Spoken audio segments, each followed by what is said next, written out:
are at Sagaponack Pond this morning. We're on a residential property with someone who is very supportive and has been letting us do some site characterization work on the property.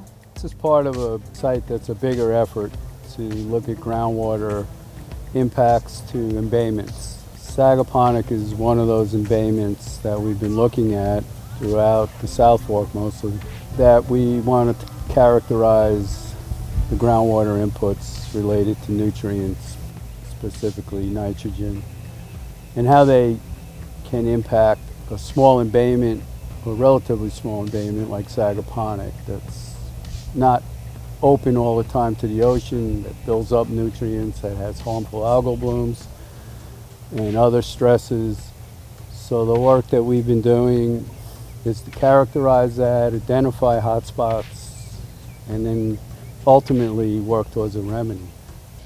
This project got started in 2021. We met with the Peconic Land Trust and talked to them a little bit about our method for, as Ron described, characterizing groundwater and the pore water and the submarine groundwater discharge into water body. They were really interested in our methods, and we performed a survey of the entire pond really over the summer of 2021 and finding these areas where there's elevated groundwater seepage and elevated nitrogen concentrations. And then we started talking to some of the community members in the area about how we can move forward towards remediation, and that means moving inland onto some of the residential and agricultural properties and doing some site characterization work to figure out the best locations to provide treatment, such as using a permeable reactive barrier.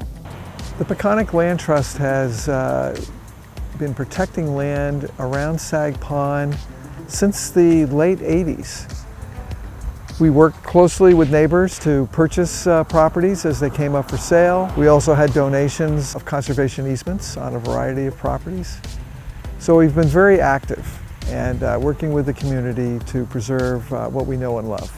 Given the problems that our coastal ponds have with nitrogen and other nutrients coming in through the groundwater, we've been working with Cornell Cooperative Extension to find sites where permeable reactive barriers could be effective in cleaning the water literally before it enters the pond. I came on and started working at the Hampton Bays site and did some of my dissertation research there, and then that turned into a really successful CPF funded and community funded project where we installed a permeable reactive barrier behind a bulkhead, and we've been monitoring that since 2020, and we recently have been looking at those results, and that system is still performing really well. So we're really excited about the results that we're getting from that bulkhead permeable reactive barrier.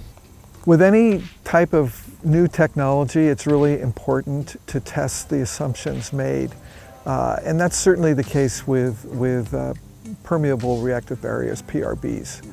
So what is unique about this work with Cornell is really looking for sites where these technologies can be tested and measured so that it can be perfected, not only around Sag Pond, but other coastal ponds in the area. Just to take a step back, we have probably 6 or 7 sites throughout Suffolk County that we're pursuing this type of work, everywhere from the Great South Bay to Peconic Bays, 3 Mile Harbor to Hog Creek in East Hampton, Sagaponack, Georgica Pond. So it's been largely, Hampton Bays is unique in that it actually has a treatment. We went through the whole sequence of everything. So that one is the first one that's the full package. All these other sites are in some phase of that. And Sagaponack is, we're getting into the piloting phase to actually start to put remedies in play.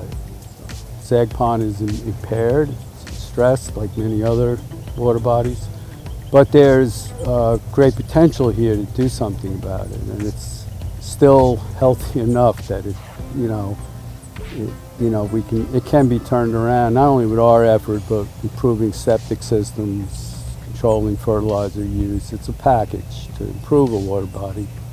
Well, the promise of the PRBs is that we can actually make this water healthier and safer for people and for animals. There's a lot of activity here in the summers, people crabbing, but when those blue-green algal levels get high, they can't do that safely anymore. Losing the access to the water for fishing is a big deal.